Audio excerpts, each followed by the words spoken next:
Hey everybody, it's Allison, sdlprostretch.com. Please like and subscribe. If you haven't already subscribed, please do that. Today we're going to be working on inner thigh and some outer thigh stuff, and then some hip flexor and central hamstring. So this will be the T quadrant.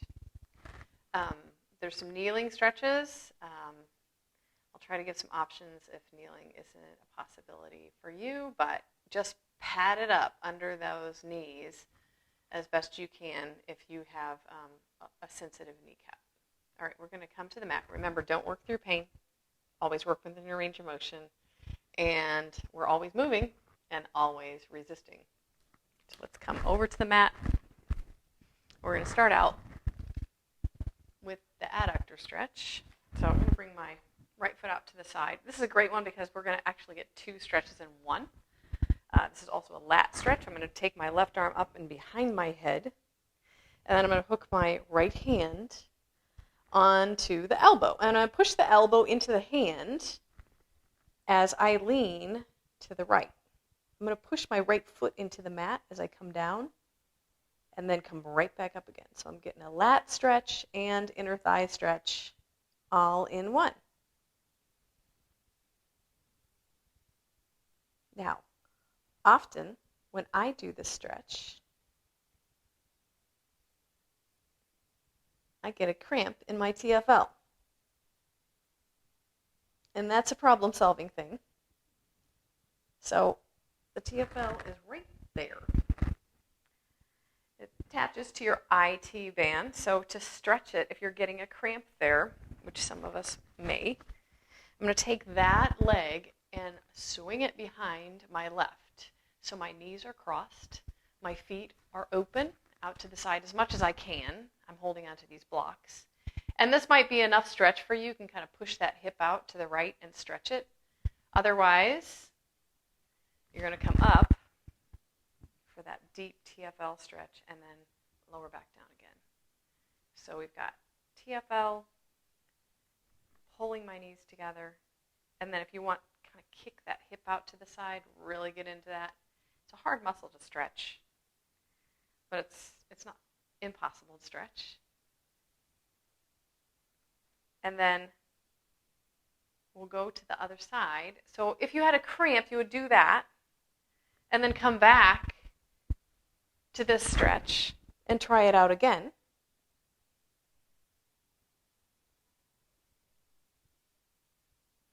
Usually it's gone. If not, just go back and do it some more. For you all who do not like kneeling at all, you can take that inner thigh stretch and pull the knee in. I'm just sitting, and I'm going to pull the knee in and push the arm back again. So that's another way that you can get into that if you want to. You can just put your hands behind your head and lean that way, push in and open. You could also hook your arm around the outside of the ankle, push in, and then the arm's going to win to push open, so the arm's pushing against the knee. So that's another alternative for this side bending stretch. Otherwise, we're going to take it to the other side. Left foot out to the side. Again, I'm going to take my right arm over. My left arm is going to hook my elbow, and I'm going to push my elbow out into the hand to create that resistance for the lat. I'm also going to push my left ankle or foot into the mat as I lean over to the left and back up again. So we're getting that inner thigh stretch. And as soon as I lean over and I'm starting to feel that TFL kick in again. So I'm just coming back up again. But as soon as you get to the, once you feel a stretch, you're probably there. That's probably as far as you need to go. We are getting into the lat. We're getting into QL, quadratus lumborum. Lots of things. Lots of good, yummy things. And then we're going to stretch that TFL on the other side. So my left foot or knee is going to become behind my right. I'm going to spread my ankles, squeeze my inner thighs together, use my blocks as I need them. You might not need to come up at all. You can just kind of kick this hip out to the side and you'll feel a stretch. As come up, you're going to feel that left TFL stretch. So these two stretches are perfect for each other because they're balancing muscle groups.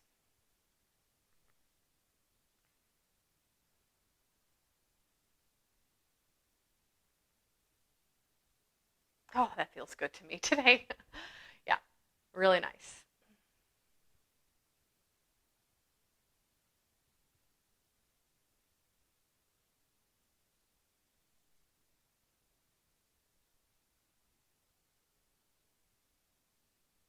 And then we're going to get into the hip flexor and the central hamstring. So we're going to turn. Lots of padding underneath the knees if you need it. Stretch your right leg forward. I'm going to put my blocks forward because I will need them in a minute, but not yet. And I am going to scissor my inner thighs together. So I'm going to imagine my back knee pulling forwards or pulling into fetal position. And then you'll feel the front foot automatically once you pull that forward, pulling back. So we're going to do the opposite of sticking your butt out, tailbone under, and shift forward and back. Now, since we've already done the side bending stretch or the adductor stretch, the inner thigh stretch, it might feel really good to get a little bit deeper into this stretch. I am scissoring my legs together the entire time, by the way. We don't want the belly to spill forward, then you're going to lose everything. So I'm going to take this a little bit deeper today, and I'm going to pull the foot in, almost to sideways, okay? I'm going to squeeze my inner thighs together and lean. I'm going to do the opposite of sticking my butt out, take my yoga block, lean to the side, and bring my left arm up and over. You get an amazing psoas stretch here. And a little bit of TFL. A little bit of rectus femoris. I can feel that too. And again, we're moving. I just kind of got stuck there because it felt so good. But we are moving in and out of the stretch. Sometimes I just kind of do my own thing in the middle of my own videos, right?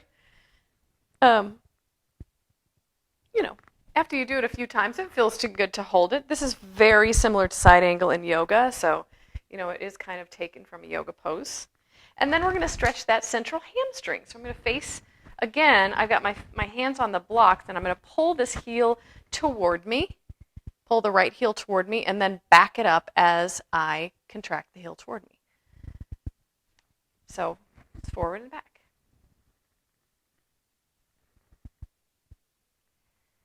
Always moving and always resisting.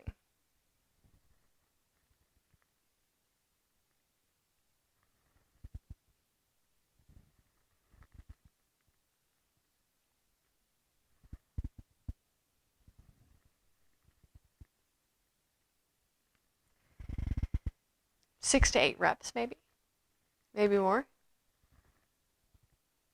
I don't want to take up all your time today. And I'm already feeling like this hip flexor wants to be stretched now. So let's switch sides to the other side. So again, I'm kneeling. I'm going to imagine my right knee pulling forward and my left heel pulling back. Or you can imagine scissoring your inner thighs together. One thing that I always like to do is imagining my back knee pulling me into a fetal position. And I'm going to do the opposite of sticking my butt out, because if you go into a fetal position, you wouldn't want your butt sticking out, right? And hold that contraction and move forward and back.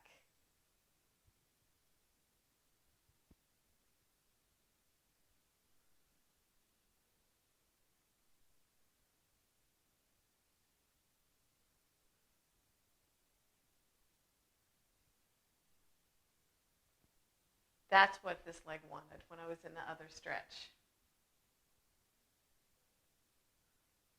Sometimes you get one cranky hip flexor, and just in your mind, it's just chattering at you, stretch me first.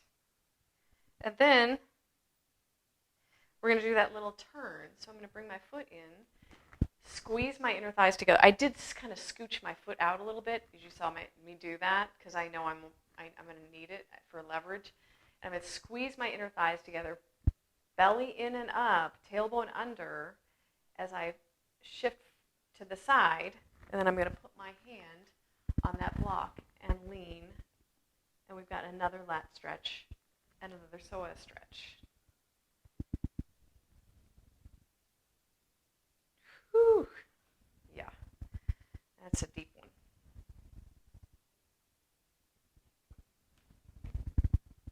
This will open up your groin and your hip flexors. So moving in and out. Again, you can hold if you want. Just try not to hold for like hours. What do they say? Like 30 seconds.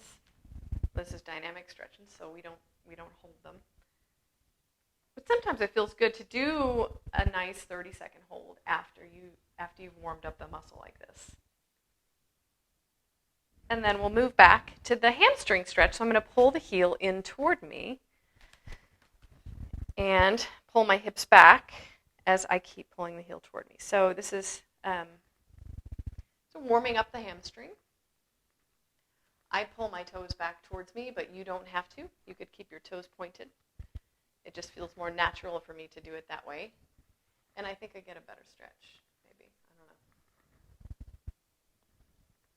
I'll leave that one up to you.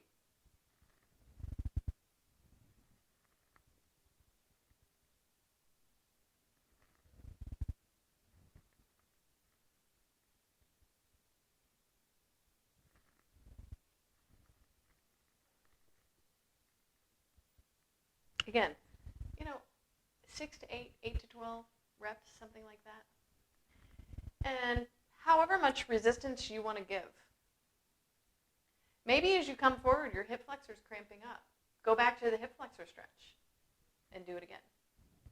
Maybe your TFL is cramping up during the hip flexor stretch. Go back to the TFL. So all of these stretches kind of go together. And it's a great way to problem solve that T quadrant. Happy stretching. Hope you enjoyed this. Thank you very much. Bye-bye.